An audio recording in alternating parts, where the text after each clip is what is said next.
Ah, much better. The Spiderkin woman smiles to herself as she enjoys the shadiest corner of the bar section of the hideout. The thieves always enjoy the shady corners, and the highest rank gets seniority on the best spots.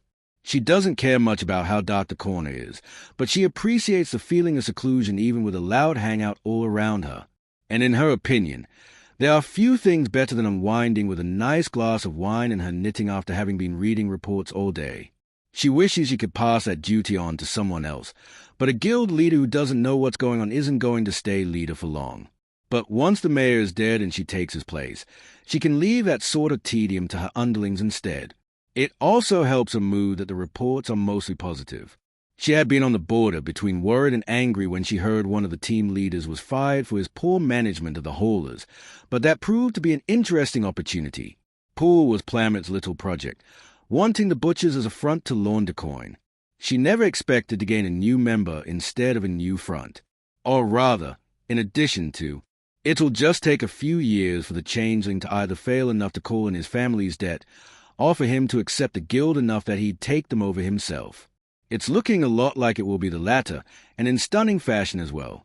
He's signed his reports as Tuple, but his nickname is already starting to spread. She thought he might be finally admitting his real self when she first heard it, but everyone still thinks he's an elf, at least the ones not in the know. Still, handling Burneth without apparent effort is impressive, especially considering how timid he was before the hold. She supposes delving will give some people confidence, even if it doesn't prepare someone to actually fight a person. She detests delving herself. She's seen far too many thieves fall because of it. Some reveal too much and get arrested. Some think experience for levels and actual experience are the same thing, and get themselves killed learning the difference. Others go soft and focus on the delve.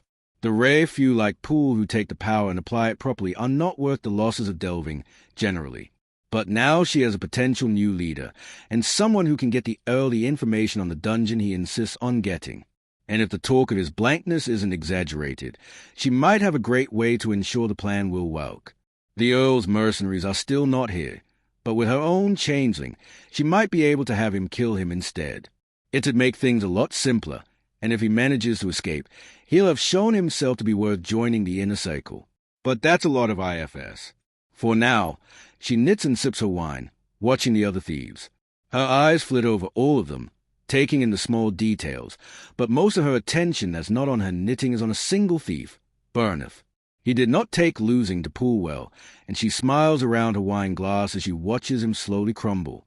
He has hardly moved from that spot over the last several days, nursing his ego and his ale, grumbling to himself and flinching whenever someone would walk in.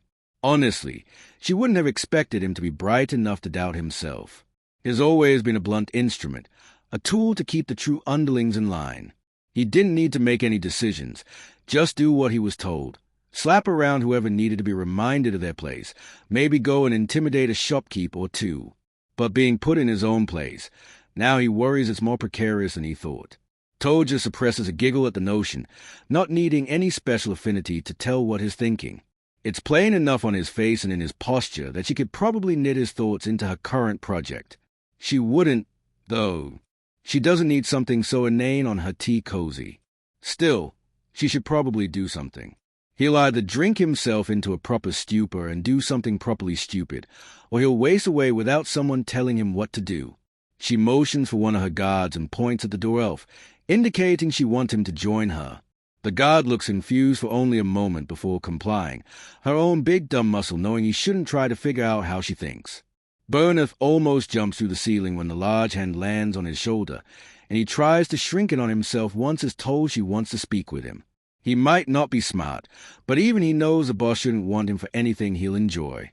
She's hardly going to reward him for his failure with the hold, small as it is, but she thinks he'll take to this new task rather well. He nervously approaches and sits across from her, flinching as a guard sets a fresh mug of ale in front of him. Boss Toja smiles, knowing just how to get the sparse light to highlight her spiderkin mouth. "Why so nervous, Burneth?" she asks, voice smooth as silk. I am sorry about getting fired. Boss," he stammers, pale and sweaty with nerves. She waves a hand and gives a dismissive laugh. "Oh, that's nothing to worry about. Blank is stepping up very well." She hides her smirk as he flinches at the name. I hope you weren't planning on trying to get that particular job back, Burneth. No, he practically shouts, before his eyes widen and he speaks at a more appropriate volume. No, of course not, boss. He trails off, unable to put into words what he was doing. Good. You've moped enough, Burneth. I need you to do something for me. Anything, boss, he pleads, and she believes him. The poor fool really does think he was actually put in a position that his failure could actually hinder her plans. Pull yourself together, she orders. You're here to break legs, not stare into your ale. Get out there and find another labor job, and do some delving. I need you to be strong for what I have planned next. Don't come back here until I say so, and keep an eye out for a message from me. He nods vigorously, clearly still ashamed at his failure, but eager to prove himself. He stands and turns to leave, before she speaks up once more. Finish your ale first. Burneth complies, and she smiles at him as she sees him looking a lot more collected, the mug hitting the table once is done. I won't let you down, boss, he declares, and she waves him off. She watches him go with a small smirk, her knitting needles clacking as she weaves a plan for the brute. As annoying as his firing was, it still gives her an opportunity, and not just with blank. Framing the dungeon, possibly as Miller's puppet, may be the main plan, but it's not the only option she has. In the end, she simply needs Resledad and a patsy to take the fall so it won't implicate her or the Earl. The dungeon is an easy one to pin the blame on, but not the only option. Any patsy will do, and Burneth practically has a word painted across his forehead. It'll be simple enough to set the scene. Either he gets a poorer job, or none at all. Either way, there will be a trail of him not doing as well after getting fired from the hold.